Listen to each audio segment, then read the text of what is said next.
Hello everybody. Just wanted to show on a video. Everybody's seen things on Facebook on my home brews, so I figured I'd share a video of how I make a brew. Hopefully you'll enjoy this. Maybe you'll pick it up and want to take it on yourselves. It's really easy. I'm going to go step by step through everything, so hope you enjoy it.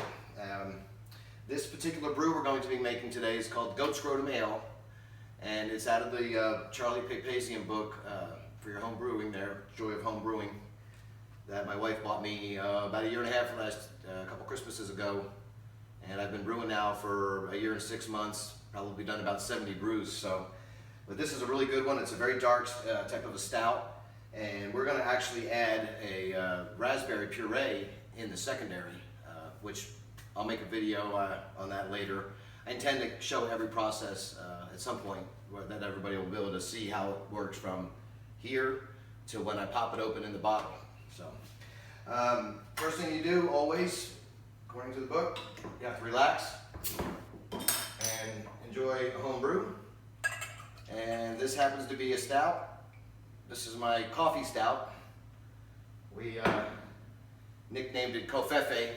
So, anyhow, gotta have one of these, cover that bad boy up, hold it. Oh, here we go. All right, so first we have over here, we have the ingredients. Number one ingredient is the yeast. This is a packet, comes in, it's liquid yeast, and there's a little deal in there. When you first buy it, it's refrigerated, you pop the little packet in there, and this is normally flat when it starts. As in about 3 or 4 hours, it'll be poofed up to where you can see the yeast is completely activated. That's the last thing you do when you pitch it. Then the next thing you have, obviously, is your hops. This isn't a very hoppy beer, so only a few little bit of hops. A little hop bag to put the hops in, and then a little clamp to clamp it alongside your tank here. The malts, this is a dry malt extract. You can get the liquid forms. This is dry, it just depends on the recipes. That's where pretty much all your alcohol comes from. The yeast, they love that stuff. And you also have, which we're going to start with here, is your grains. This is a bag of grains that you put it in a little grain bag here, and we'll put this in with some water, and we'll leave it for 30 minutes to soak out that, extract the stuff out of the grains. This is where it makes the house smell amazing. And then in this particular one, we have some gypsum. We're going to add 2 teaspoons of gypsum. So I got my little teaspoon thing there. And then at the end of this is every brew, at the end you use a little Irish moss at the last 15 minutes, a teaspoon of it, to helps clear up the beer, takes out some of the cloudiness. So. And then this particular brew, we have added some, there's a pound of corn sugar that goes in here. That's dextrose, or just corn sugar. And we're going to be putting brown sugar in this one, a cup of brown sugar. We're going to do 6 ounces of cocoa, unsweetened. This kind of gives it that little bit of a chocolatey flavor, which is really nice. And then this one also has the molasses in it, about a cup of molasses that we'll add. Put that all in, brew it all together. Again, everything pretty much goes in together in the beginning, except for this. The Irish moss goes in for the last 15 minutes, and then we'll add some hops towards the end too for flavoring and for aroma. The initial hops that go in the beginning are the bittering hops. So, and they go for 60 minutes. So we also have here the bucket that will pitch this is a 6-gallon bucket that will pitch the yeast in and the wort at the end. Here's our little carbonator deal here. Put some water in, and you'll see it here at the end. The water will keep it traps the air from getting back into the bucket. It goes right on your bucket there after you're done and closed up and sealed. It keeps it all sealed in the bucket for the yeast to start doing their job. 6-gallon, or this is 5-gallon brewing tub. And here we have actually had a smaller one before, but I was splashing so much beer on the wife when she's holding it while we're pouring it in the bucket. So I bought the bigger one, so it helps.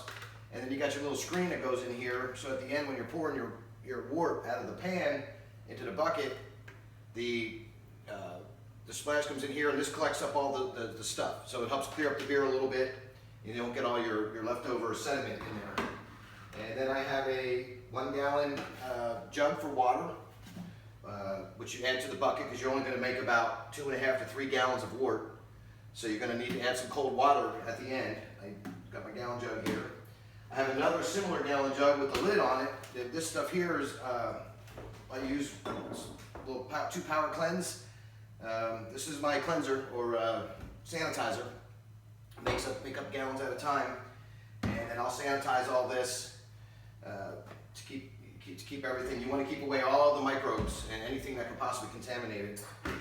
Have a little thermometer that goes on the side of the pot and the bucket. You've got to check the temperature when you're steeping, and before you pitch your yeast, you got to check the temperature to make sure it's about 70 degrees before you put the yeast in. So the yeast will be at the proper temperature. Then I have here a specific gravity meter. Once it's poured in the bucket and before we're ready to pitch the yeast, I pop this in there and I get an original gravity reading. And at the end, before we bottle it, we take another reading. And then the difference between the two is multiplied by 131.25, and that gives you your alcohol percentage. And we also have a spoon. Helps obviously assist with the stirring of the ingredients as you're adding it. So here's everything you need. You got your ingredients. This is all the hardware you need to complete a brew. Now what I'm going to do here is I'm going to get the water started here, put the grains in. I don't worry about this one too much because this sits on the stove for 60 minutes and boils. So we're going to put some hot water in here, get it on the stove. This one calls for 155 degrees for steeping temperature. That's why I need to make sure this puppy's there. By the way, I've already actually cleaned all this stuff too. You want to sanitize and sanitize and sanitize. You can't sanitize too much, so it's very important. You want to keep any contaminants out. Once this thing starts making alcohol, then it's pretty good. The alcohol will kill off anything. So I'm going to go ahead and get this steeped in here on the stove. Alright, that should be good. Look that up. Right over here on the kitchen stove.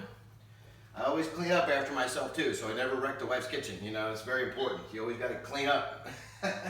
Plus, it just helps keep it sanitized. Because if you spill these sugars and some of the malts get all over, bacteria will come as quick as a heartbeat. So you want to make sure you do that. Now I'm going to go ahead and show you the sanitizer here. You get a gallon jug. You can use a milk jug. I did that for the longest time, but they wear out after a few times, and so I just went ahead and got a solid one. In there, a little bit of warm water.